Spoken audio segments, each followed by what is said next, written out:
नमस्कार, आप देख रहे हैं व्हाइट पेपर और मैं हूं आपके साथ आशा सरमाल। चलिए शुरुआत करते हैं प्रोग्राम की इस वक्त की बड़ी अपडेट के साथ ही बताते चले कि राजनाथ सिंह की तरफ से एक बड़ा बयान जारी किया गया। देखिए जिस तरह से पीओके के बिना जम्मू कश्मीर अधूरा है, ये बड़ी बात उन्होंने कही। रक्षा मंत्री राजनाथ सिंह का ये बड़ा बयान और पाकिस्तान को परिणाम भुगतने की चेतावनी भी दे दी गई। पीओके में बनाए हुए आतंकी के जो यहाँ लॉन्चिंग पैड है वहां पाकिस्तान उसे हटा ले, इस तरह से बड़ी चेतावनी जारी की गई। और पीओके में अभी आप देखिए आतंकी शिविर किस तरह से चल रहे हैं। भारत ने हमेशा ही पाकिस्तान को हराया है। एक बड़ी चेतावनी रक्षा मंत्री की तरफ से, राजनाथ सिंह की तरफ से दी गई है कि भारत ने हमेशा पाकिस्तान को हराया है। रक्षा मंत्री ने आज उमर अब्दुल्ला की भी तारीफ की। लेकिन बताते चले कि पीओके जम्मू कश्मीर का हिस्सा है, ये उन्होंने बड़ी बात कही। और पाकिस्तान को परमाणु फिलहाल परिणाम भुगतने की ये बात कही गई है। तो बताते चलें कि पीओके का मुद्दा काफी लंबे समय से चल रहा है, जिसमें आपने देखा भारतीय जनता पार्टी ने अपने संकल्प पत्र में भी इसे रखा, क्योंकि ज्यादातर पर आप देखिए इसे वापस लेने की मांग पूरी तरह से उठ रही है। लेकिन पीओके का मुद्दा है क्या पाकिस्तान ऑक्युपाइड कश्मीर देख लीजिए, जहां पर पाक अधिकृत कश्मीर यानी कि पीओके ऐतिहासिक रूप से जम्मू और कश्मीर की तत्कालीन रियासत का एक बड़ा हिस्सा था। 1947 में भारत विभाजन के तुरंत बाद जम्मू कश्मीर के महाराजा हरि सिंह ने विलय पत्र पर हस्ताक्षर कर जम्मू कश्मीर को भारतीय संघ में शामिल कर लिया था। और इसके लिए पीओके वैध रूप से भारत का अविभाज्य जो राज्य है किस तरह से देखा गया। लेकिन भारत का अविभाज्य हिस्सा है। और साथ ही साथ अक्टूबर 1947 में पाकिस्तानी सेना द्वारा इस क्षेत्र पर किस तरह से आप देखिए आक्रमण किया गया कबालियों की तरफ से, और उसके बाद ये इलाका गैर कानूनी तरीके से पाकिस्तान के कब्जे में चला गया। लेकिन तभी से भारत ने एक बड़ी बात जरूर कही है कि पीओके को वापस लेकर ही रहेंगे और पीओके में बनाए हुए जो आतंकियों के लॉन्चिंग पैड हैं उन्हें हटा लेना चाहिए। ये एक बड़ी चेतावनी राजनाथ सिंह की तरफ से दी गई है। लेकिन बताते चले कि हमेशा ही भारत ने पाकिस्तान को हराया है, ये बड़ी बात उन्होंने कही। भारत और पाकिस्तान के बीच में 1965 में अखनूर में युद्ध लड़ा गया था। भारत पाकिस्तानी सेना के प्रयासों को विफल करने में सफल रहा। इतिहास में हुए सभी युद्धों में भारत ने हमेशा पाकिस्तान को हराया है। 1965 से ही अवैध घुसपैठ और आतंकवाद को बढ़ावा यहां पर पाकिस्तान ने दिया और हमारे मुस्लिम भाइयों ने आतंकवाद के खिलाफ लड़ते हुए अपनी जान को कुर्बान भी किया है। एक बड़ी बात आप देखिए। और आज भी उससे ज्यादा भारत में प्रवेश करने वाले 80% आतंकवादी पाकिस्तान से हैं। तो सीमा पार आप देखिए आतंकवाद 1945 में ही समाप्त हो गया होता, लेकिन तत्कालीन केंद्र सरकार युद्ध में प्राप्त जो सामरिक लाभ है उसको रणनीतिक लाभ बदलने के लिए असमर्थ रही। इस तरह से उन्होंने बड़ी बात कही। लेकिन अब पीओके का एक बड़ा मुद्दा जिस तरह से उठाया गया है, चेतावनी भी यहां पर दी गई है। चलिए पैनल की ओर ही बढ़ जाएंगे। कर्नल सुशील पठानिया हमारे साथ हैं, रिटायर्ड रक्षा विशेषज्ञ हैं। बहुत बहुत स्वागत पठानिया जी जुड़ने के लिए। एडवोकेट निसार गट्टू है हमारे साथ, नेशनल कॉन्फ्रेंस से प्रवक्ता हैं। आपका भी बहुत बहुत स्वागत निसार जी जुड़ने के लिए। रजनी सेठी हैं, प्रवक्ता हैं भारतीय जनता पार्टी से। आपका भी बहुत बहुत स्वागत रजनी जी जुड़ने के लिए। सबसे पहले तो मैं आप ही के पास आऊंगी पठानिया जी। आज जिस तरह से गृह मंत्री की तरफ से एक बड़ी बात कही गई और बार बार ये मांग भी उठ रही थी कि पीओके को वापस लिया जाएगा, और उन्होंने जिस तरह से अपने बयान को सामने रखा कि पीओके के बिना जम्मू कश्मीर अधूरा है, इस पूरे बयान को कैसे देख रहे हैं एज अ डिफेंस एक्सपर्ट? देखिए आशा जी, मैं तारीफ करूंगा रक्षा मंत्री की। एक बहुत ही बोल्ड और साहसिक बयान है, लेकिन सवाल है कि ऐसे बयान हम पहले भी दे चुके हैं। अभी हमें थोड़ा हिस्ट्री में जानना पड़ेगा कि जब 1947 में हमने कबायलियों को खदेड़ा था और उड़ी तक का जो एरिया था वो हमने जीत लिया था, उसके बाद क्या हुआ? और हमारी फौजें उस समय सक्षम थी कि वो पीओजे की जो आज हम बात कर रहे हैं उसको पूरी तरह अपने अधिकार में ले सकती थी, लेकिन उनको रोका गया। और रोका कौन? उसमें रोकने में कौन आगे था? नेहरू जी और शेख अब्दुल्ला। क्या राजनीति थी उसमें, मेरे को अभी तक समझ नहीं आया। और ये इसमें भी कोई शक नहीं है कि जहां तक पीओजे के या पीओके जो भी हम बात करते हैं वो भारत का एक अभिन्न हिस्सा है। संसद में भी, राष्ट्रीय संसद में पारित हो चुका है। अभी सवाल ये भी उठता है कि इसको हम लेंगे कैसे? क्या हम उसके लिए पाकिस्तान के अंदर घुस के इसको काबू में कर लेंगे, या हम ऐसी सिचुएशन क्रिएट करेंगे कि पीओजे के जो है वो पाकिस्तान से अलग हो जाए, क्योंकि वहां पे बहुत ज्यादा डिसेंट चल रहा है। और इस समय जो पाकिस्तान की जो करंट सिचुएशन, अभी आप ये देखिए कि टीटीपी तहरीके तालिबान पाकिस्तान ने उनके न्यूक्लियर प्लांट के ऊपर हमला किया, 16 या 18 उनके साइंटिस्ट को किडनैप करके या abduct करके ले चुके हैं। और पाकिस्तान एक न्यूक्लियर नेशन है। तालिबान के साथ उनकी प्रॉब्लम बहुत ज्यादा बढ़ गई है।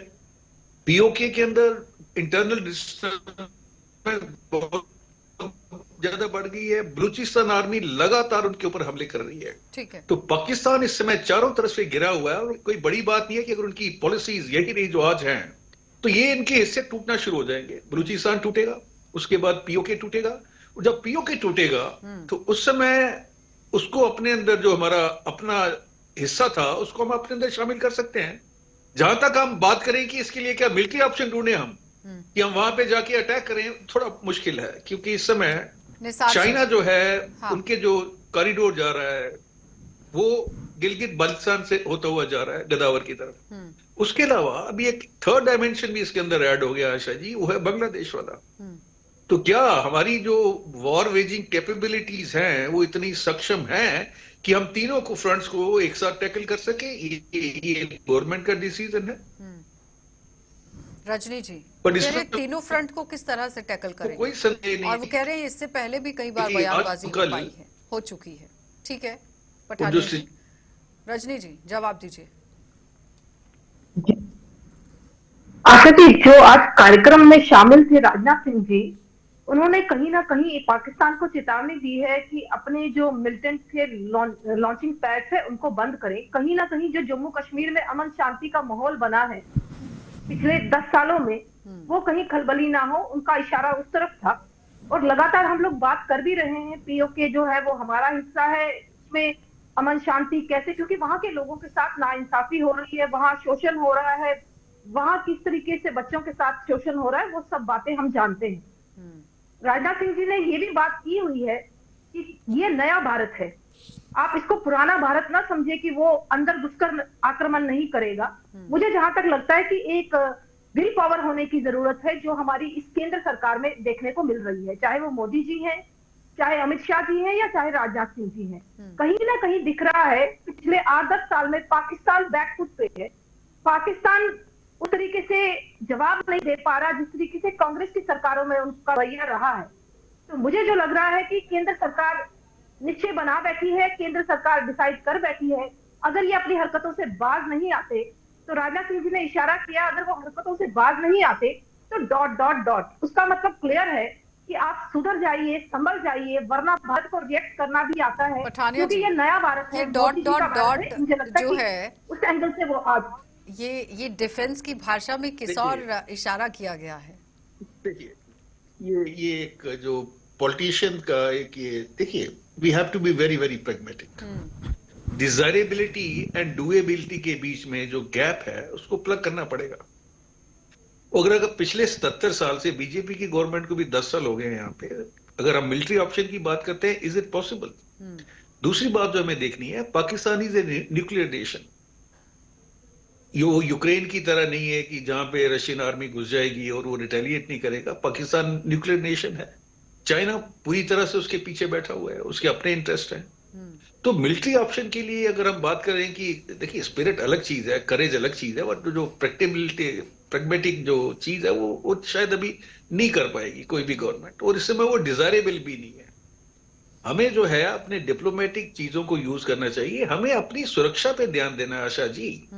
अगर पाकिस्तान जैसा छोटा देश लगातार हमारे ऊपर प्रहार करता आ रहा है, और आपने देखा ही होगा कि जब इलेक्शन खत्म हुए थे अक्टूबर में, तो किस तरह की घटनाएं शुरू हो गई थी, और उससे पहले भी आप देखिए कि जम्मू संभाग को किस तरह से टारगेट बनाया जा रहा था।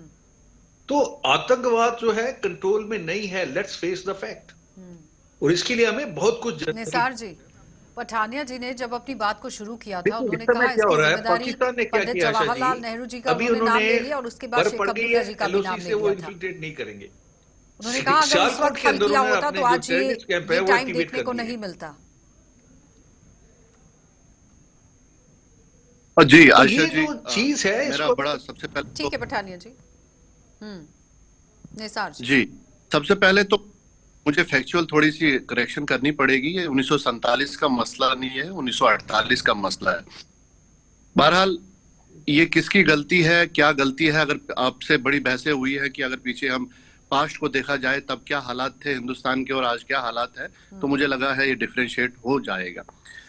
वैसे हमारे डिफेंस के पैनलिस्ट ने बड़े अच्छे से बोला कि हम उस स्टेज में है कि आगे न्यूक्लियर नेशन है, हमें ज्यादा डिप्लोमेटिक चीजों पे देखना पड़ेगा, क्योंकि हमें अपनी नेशन की सिक्योरिटी भी देखनी है।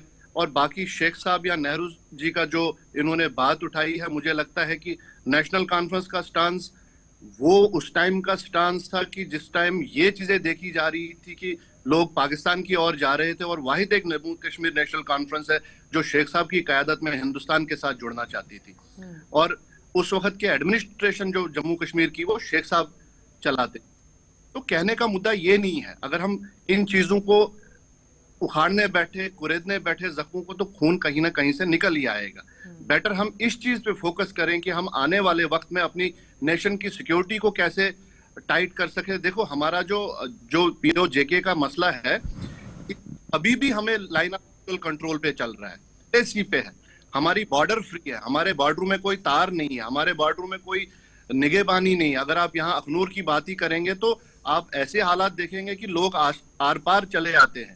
तो हमें रादर इन चीजों को देखो, पीओजेके हमारा हिस्सा है, इसमें ना तो भाजपा कुछ बोलती है, ना तो नेशनल कॉन्फ्रेंस बोलती है, और ना ही मुझे लगता है कि इंडियन नेशनल कांग्रेस बोलती है। वो हमारा हिस्सा था, है और रहेगा। अब मसला है सबसे जो इन्होंने बोला कि हम उसको जोड़ें कैसे, क्या जंग करके जोड़ें, क्या हम पाकिस्तान पे अटैक करके जोड़ें। देखो फारूक साहब ने बीच में बड़े अच्छे बयान दिए थे कि भाई हमें डिप्लोमेटिक तरीकों से ये चीजें करनी पड़ेंगी।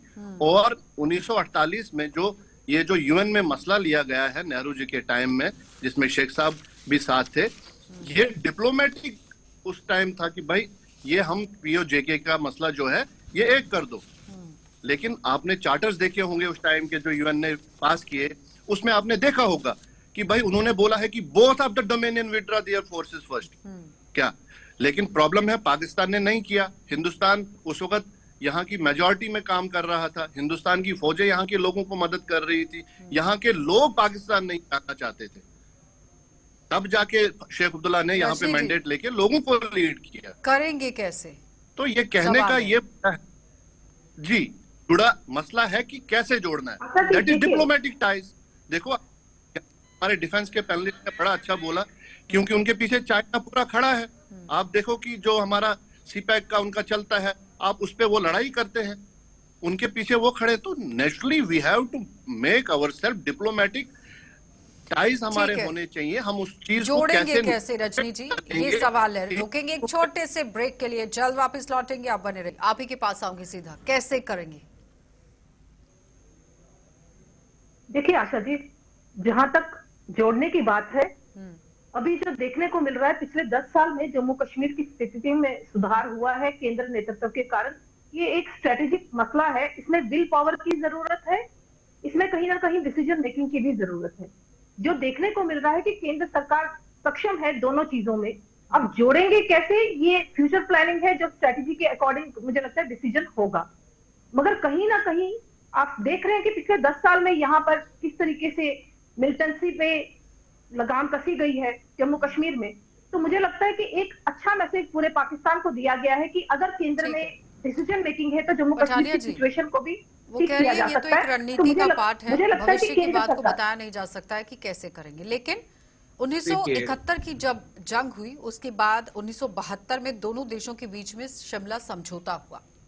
शिमला समझौते में तय हुआ कि कश्मीर से जुड़ा जो मुद्दा है वो दोनों के बीच में रहेगा, उसमें कोई भी मीडिएटर नहीं बनेगा, यानी कि तीसरे पक्ष की दखलदारी मंजूर नहीं होगी, फिर चाहे वो संयुक्त राष्ट्र ही क्यों ना हो, आपस में बैठकर ही सुलझाना होगा। आपको लगता है कि टेबल टॉक पॉसिबल है? देखिए आशा जी, सबसे पहले हमें ये समझना पड़ेगा कि पाकिस्तान के में किससे बात की जाए। क्या वहां की जो सरकार है वो सक्षम है कि वो इसके ऊपर कोई डिसीजन ले सके? अगर आप इनके लीडर्स के बयान सुनेंगे तो वो बड़े पॉजिटिव हैं। They want to improve relation with the India, वो दोस्ती करना चाहते हैं। लेकिन प्रॉब्लम ये नहीं है, वहां प्रॉब्लम ये है कि वहां की जो जिसको वो बोलते हैं कि आर्मी जो है, they are calling the shot. और पाकिस्तान आर्मी ये कभी भी नहीं चाहेगी कि भारत और पाकिस्तान के अंदर जो रिश्ते हैं उनमें मजबूती आए, क्योंकि उससे उनकी रेलिवेंस खत्म हो जाएगी इन टोटलिटी। तो अभी मैं कई बार सुनता हूं, जैसे फारूक साहब देते हैं या महबूबा मुफ्ती जी अपने बयान देते हैं, पाकिस्तान में बात की जाए किसके साथ? शहबाज शरीफ के साथ बात करने का कोई फायदा नहीं है। He can not take decision. वहां का जो मुनीर खान है, he is the real boss, और ये हम सबको पता है, और वो कभी भी नहीं चाहेगा कि ये बात की जाए। जहां तक स्ट्रेटेजी की बात है, देखिए कुछ चीजें होती है बड़ी क्लियर होती है। ये एक बड़ा गंभीर मसला है जिसके लिए I am very sure the central government must be taking some decision and implementing them. वो हमें पब्लिक डोमेन में नहीं है, बट कहीं ना कहीं, और अगर आप पाकिस्तान की, जैसे मैंने पहले बोला है, they are on the verge of disintegration because of their 71 और 72 की हमने बात कर ली ना पठानिया जी। उससे पहले तो ये डिसाइड हुआ था कि सुरक्षा परिषद के सदस्य दोनों देशों के प्रतिनिधियों को बुलाकर सीधी बातचीत कराई जाए, जिसमें 38 नंबर का एक प्रस्ताव रखा गया था। फिर उसके बाद यहाँ पर 39 नंबर पर बात रखी गई, समस्या के शांतिपूर्ण समाधान के लिए 3 सदस्यों की कमेटी होगी, एक सदस्य भारत और पाकिस्तान से होगा, दोनों ही तीसरे सदस्य के सामने आप देखिए उसे आप चुनेंगे, फिर उसके बाद बातचीत होगी। तो कई तरह के सुझाव दिए गए थे, लेकिन क्या इस पर सही से जब अमल करने की बात आई है, हो पाया है? इसीलिए एक स्ट्रैटेजी बनाने की जरूरत है कि नहीं, कि किस तरह से करेंगे? देखिए UN is a toothless organisation. जहां तक किसी अगर सक्षम पावर का सवाल है जो इसको सुलझाना चाहता है, that is the USA. No USA, why they should try to resolve it? उनके नेशनल और स्ट्रेटेजिक इंटरेस्ट में ये है ही नहीं कि भारत पाक के बीच में मसला सुलझे।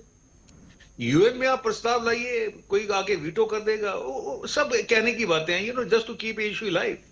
But if you are really looking for a solution, then some providence has to play up.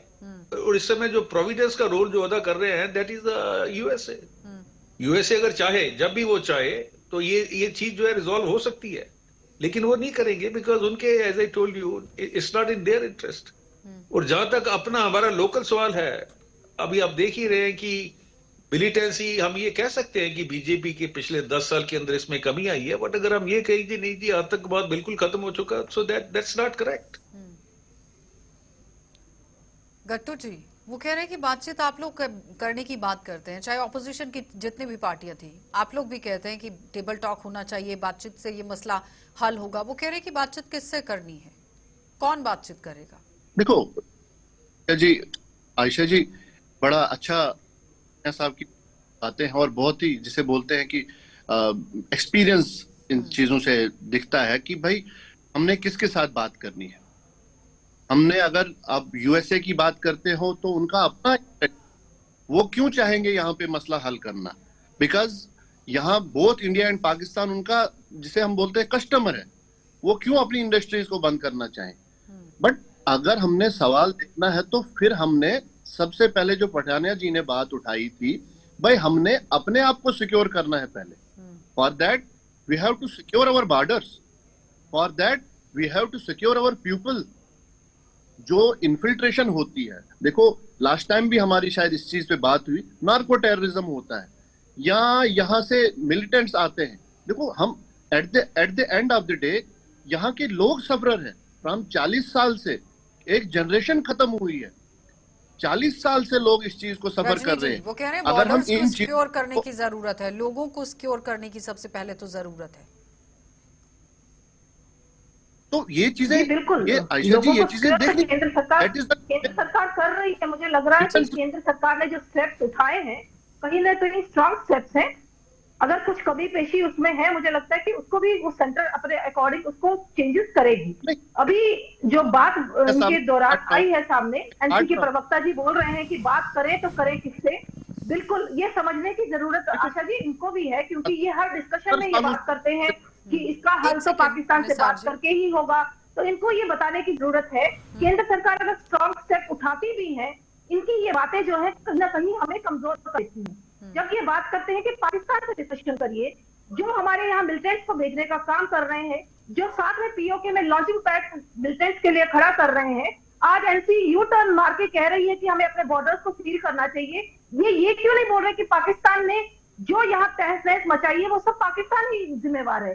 तो उसके लिए जवाब इनको भी दीजिए केंद्र निसार जी। सरकार के साथ स्ट्रांगली खड़े रहने की जरूरत है आशा जी। ठीक है भाजपा के जो है शॉर्ट ऑफ डाटा है वो फारूक साहब ही है जिसने बोला था कि ये जो पाकिस्तान का पीओ जेके है वो उधर रहने दो और जो यहाँ हमारा वो हमारे पास रहने दो, हमें लोगों को सिक्योर करना है। अगर भाजपा इतना है, पिछले 10 सालों से हुकूमत में है, तो इनको चाहिए था ये स्टेप्स उठाने। इनको मुद्दा बनाना है, इनको पॉलिटिक्स करनी है। लोगों की जानें जा रही हैं 40 साल से। अगर ये गलत, देखो मैंने आपको बोला कि दो गलत एक सही नहीं बना सकते, दो गलत एक सही नहीं बना सकते। अगर कांग्रेस के टाइम में गलती हुई तो वो क्या दोहरानी है? लेकिन आज वो ये डाटा चीजें कहाँ दोहरानी है। पहुंच गया है, बड़ा नहीं है, कम हो गया है। निसार जी, रजनी सेठी जी जवाब दीजिए। तो मैं तो वो बोल रहा हूँ, लेकिन हम मैंने कहा ना, देखो के साथ मेल रहे हमने हैं, बोला मैं ये नहीं समझ रहे कंप्लीट करने पाकिस्तान में घुसकर अगर किसी ने इस पे अटैक किया है तो वो भाजपा की सरकार में हुआ है। भाजपा का डिसीजन जो इस समय स्ट्रॉन्ग डिसीजन जो जम्मू कश्मीर के लिए ले रहे हैं, चाहे राजनाथ सिंह जी हैं, चाहे कल हमारे केंद्र के वहां पर कहीं ना कहीं एलजी साहब थे, कहीं ना कहीं जम्मू कश्मीर की जो स्थिति है वो कहीं ना कहीं सुधार रहे हैं। मुझे लगता है कि ये क्रेडिट बीजेपी को जाता है, मगर इस इशू को हम पॉलिटिसाइज ना करें। पठानिया ये जी, एक डिफेंसिव इशू है, क्रेडिट सीधा सीधा बीजेपी को जाता है। और रणनीति किस तरह से बनानी चाहिए इस वक्त? कौन सी ऐसी रणनीति है जिसे इम्प्लीमेंट किया जा सकता है, जिसके तहत काम होना चाहिए? पॉलिटिकल जो स्पोक्स पर्सन होते हैं आशा जी, उनके ऊपर बहुत ज्यादा लिमिटेशन इम्पोज की जाती है। वो चाहते हुए वो बात नहीं कह सकते जो सही है। हमें इसको एक ये नेशनल सिक्योरिटी का मुद्दा है, और जैसे भट्ट साहब बोल रहे हैं, we have to save the life of our citizen, be it the soldiers और अदरवाइज। वो अब क्यों नहीं कर पा रहे हैं? क्या भारत सक्षम नहीं है कि अपनी एलओसी को पूरी तरह से सील करे, अपने आईबी को सील करे, अपने इंटेलिजेंस सिस्टम को दुरुस्त करे, जो ओवरग्राउंड वर्कर और स्लीपर सेल्स बैठे हुए उनको पूरी तरह से खत्म करे? क्यों नहीं कर रहे हैं ये लोग? और फिर हम ब्लेम करते हैं पाकिस्तान को, जो घटना हो जाती है हम कंडेम्ड करते हैं। हम उनको सबक सिखाएंगे, कब सिखाएंगे? नहीं, सवाल ये है ना कि कब जो हमारे बीच में बैठे हैं, अभी मुझे लगता घटना है होगी, उसके ऊपर डिस्कशन होगी, उसके बाद फिर वही बात करनी पड़ जाएगी। ठीक है पठानिया जी, मैं आपसे एक सवाल करना चाहूंगी। क्या आपको लग रहा है कि पिछले 10 साल में जम्मू कश्मीर में कोई बदलाव नहीं हुआ? क्या आपको लग रहा है कि केंद्र सरकार मिलिटेंसी को कर्व करने के लिए कोई स्ट्रॉन्ग स्टेप नहीं उठा रही? देखिए, इसमें कोई दो राय नहीं है कि आतंकवादी घटनाओं में कमी आई है, ग्राफ नीचे आया है, स्टोन पैलेटिंग आज नहीं हो रही है, बच्चों के हाथों में बंदूक नहीं है, पत्थर नहीं है, लैपटॉप आ गया है, इसमें कोई दो राय नहीं है। लेकिन एक रणनीति बनाने की जरूरत है, जिस तरह से डिफेंस एक्सपर्ट्स भी कह रहे हैं। बहुत बहुत धन्यवाद रजनी जी जुड़ने के लिए। निसार जी आपका भी धन्यवाद, और पठानिया जी आपका भी धन्यवाद। तो फिलहाल लगातार आप देखिए, एक रणनीति बनाने की जरूरत है, फिर उस पर काम करने की जरूरत है, डिफेंस एक्सपर्ट्स का ये कहना है। आप देखते रहिए कार्यक्रम।